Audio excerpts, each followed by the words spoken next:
Welcome back, everybody. This is Eric here with Iraq Veteran 8888. All right, got some more 2A news for you. All right, now this one is a doozy. This involves the New York Times. They're trying to target Lake City ammunition. Look, I've told you guys in the past, right, that eventually they're going to go after ammo. If they can't get guns, they can't get magazines, they're going to try to go for the food that feeds those guns, which is ammunition. So this one's a doozy. We're going to get into it. It involves some really weaponized type reporting. So we'll get into this. Before we do, I would like to thank our friends at CMMG for supporting our videos. If you are looking for anything in the AR world, they are definitely the king of weird. They got some awesome stuff going on. Their Descent line is an awesome bufferless system with the side charging handles and everything like that, which are great.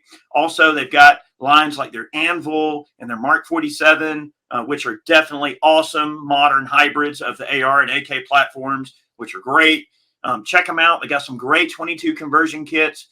Big thanks to CMMG for supporting our efforts here on the channel, and definitely go check them out. Great people. Okay, we are going to get into this one. This is an Ammo Land article. I do read a lot of stuff on Ammo Land because these guys are always doing great reporting, and I like to kind of elaborate on some of the things that they discuss in their articles. And this gives me a great way to, get information to you guys and give some of my opinions in the process. Y'all seem to like this format, so we're going to keep doing it as long as you guys like it. Okay, this one is from Lee Williams. The New York Times targets Lake City for making ammo used in mass shootings. Oh boy. The actual shot callers behind the Biden-Harris administration's war on guns and the Second Amendment have certainly been creative in the steps they have taken towards achieving their goal of total civilian disarmament.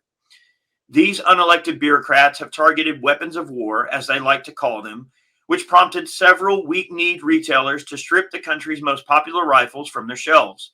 Through their toadies at ATF, Team Biden has targeted homemade firearms kits, aftermarket triggers, pistol braces, and more, not to mention frame and receivers, by the way.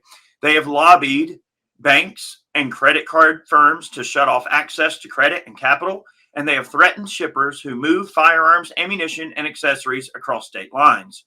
Of course, no one has paid a higher price in the administration's war than law-abiding gun dealers who face the loss of their livelihood for even the most minor of clerical errors.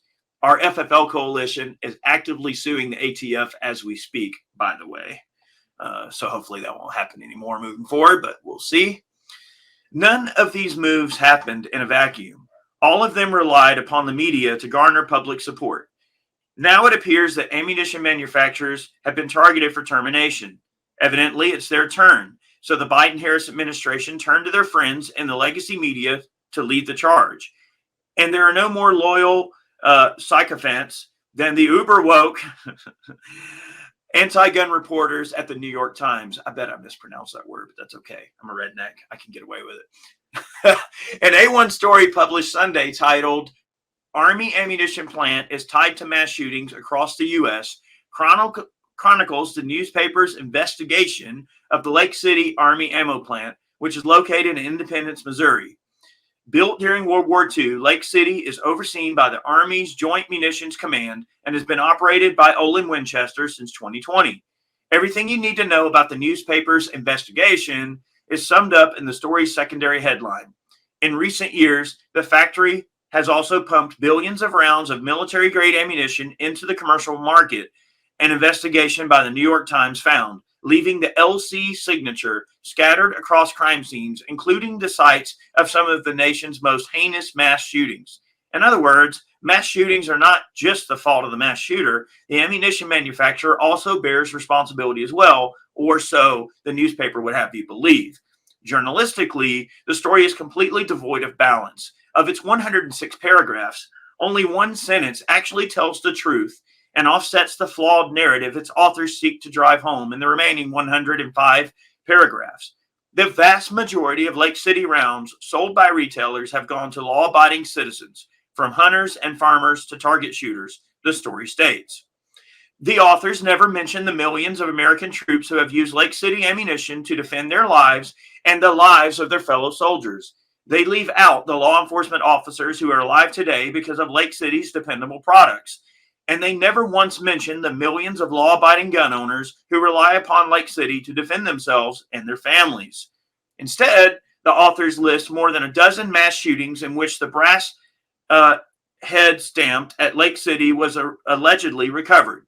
Parkland, Aurora, the Tree of Life Synagogue, Uvalde, Buffalo, and more. The authors even try to imply that Lake City made the rounds used in Lewiston, Maine, where the shooter allegedly used a .308 caliber rifle. The authorities in Lewiston, Maine, declined to release ballistic information about the mass shooting where last month that resulted in 18 deaths, the story states. Sourcing concerns. Chris Hickson was the athletic director at Marjorie Stoneman Douglas High School until he was shot and killed during the 2018 mass murder while trying valiantly to disarm the shooter. The authors interviewed his son, Tom Hickson, who serves on Everytown for Gun Safety's advisory board. Tom Hickson was not aware Lake City made the ammunition used during the shooting, and according to the story, he didn't think it really mattered. Mr. Hickson did not blame the government or the Army for his father's death, he said in an interview. If the gunman hadn't bought Lake City rounds, he would have bought ammunition made elsewhere, the story states. In other words, not even a hand-picked anti-gun activist supports the narrative that the New York Times is trying to cram down its readers' throats. There are other issues with the story. According to 4 unnamed sources, which the Times claims were not authorized to speak publicly, Lake City managers were concerned their rounds would be found at high-profile crime scenes. And one of the 4 anonymous sources said their managers were terrified that journalists would make a connection to the plant. That 4 Lake City employees would risk their jobs and their family's future by talking off the record to reporters, much less reporters from the New York Times, seems extremely hard to believe. Real news? The Times story, if it is to be believed, might actually contain some good news for gun owners. It dissected the rumors that claimed Lake City was considering ending commercial sales, which would have shut off a major source of .556 ammunition for the civilian market. Congressman Matt Graves, a Republican who represents Missouri's 6th District, along with dozens of other lawmakers, warned the Biden-Harris administration in a letter that stopping commercial sales at the Lake City plant would violate the Second Amendment. A White House spokesman, responding on social media, denied such a plan, and later so did the Defense Department, the story states. All right, so our takeaways. If you accept the reporter's argument, then Ford, Chevrolet, and Dodge must be held accountable for millions of deaths too, far more than any ammo plant in rural Missouri. Still, it's obvious how the Biden-Harris administration will use this story and the dozens of others that will likely follow. The site was built for the military, but commercial sales are booming with little public accountability. Rounds have been bought by murderers, anti-government groups, and others, the story states. It's the public accountability part that betrays the administration's intent. We will likely see yet another push for background checks on ammunition purchases, a law that's already on the books in several states, including New York, where it's been a complete disaster. For gun owners, there can only be one takeaway from a story such as this. Ammo. They're going after our ammo next. Wow. That is so true, guys. Now, look, we have been saying this for years, that eventually they are going to go after ammunition. You cannot give these people an inch. They will always try to pull out a mile.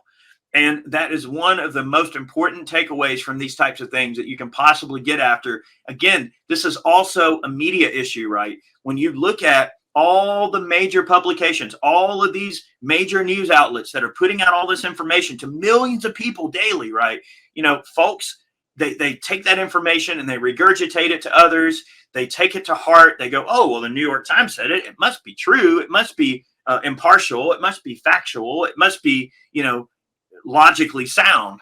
But the truth of the matter is the pro-gun, side of things, like, us, we have to constantly fight these fake narratives, and we have to, push back against them. And we're pushing uphill against a very large behemoth that has millions and millions of dollars. They, the anti-gunners own a lot of influence within the media. And of course, if you tell the same lie over and over and over again, eventually people start to believe it. People start to take it as fact. They don't start to question it. Well, if the New York Times is saying it, and CNN and all these other large media conglomerates and all these talking heads on social media, and of course, if the social media companies, parrot their narrative in such a certain way, well, then obviously it must be true, right? So that's the issue. We are fighting a really, really crazy uphill battle when it comes to all this sort of stuff. So we have to keep our ears to the ground. We have to make sure that we're fighting constantly, that we're not allowing this type of stuff to stand, right? Because if they can't go after guns, if they can't go after magazines, they're going to go after ammunition. That is a fact, right? Remember back when the green tip ban was initially going to be signed off by Obama, and I think it was like 55 or 65,000 comments were submitted in regards to everything going on with the green tip ban, right? And what happened? They reversed their decision. Obama never banned green tip ammunition because of all the public outcry, right? So that's why it's important. Anytime they're going to try to do something like this, we have to call them out on their crap, because they have to realize that we are in control. We're in charge. The people are in charge. The government works for the people, okay? And we have to make sure that our issues that we have are well documented. Our grievances are well documented, and that whenever they open up a comment period, we have to blow up those comments and send in bunches of comments, right? And get all of that word out there as much as we can and get everyone involved at a grassroots level, right? You can't rely on your favorite gun rights organization to do it. Y'all, we have to get down in the trenches and get our feet a little dirty every now and then. So whenever those comment periods are open, you have to make sure you're getting in your comments, y'all. So, I wanted to share this article because I thought, it really shows the blatant hypocrisy that the media is always willing to go down to that low point when it comes to, blatantly misleading people when it comes to the topics of the day, especially in regards to firearms. So thank you all for watching. Many more videos on the way. We'll see you soon.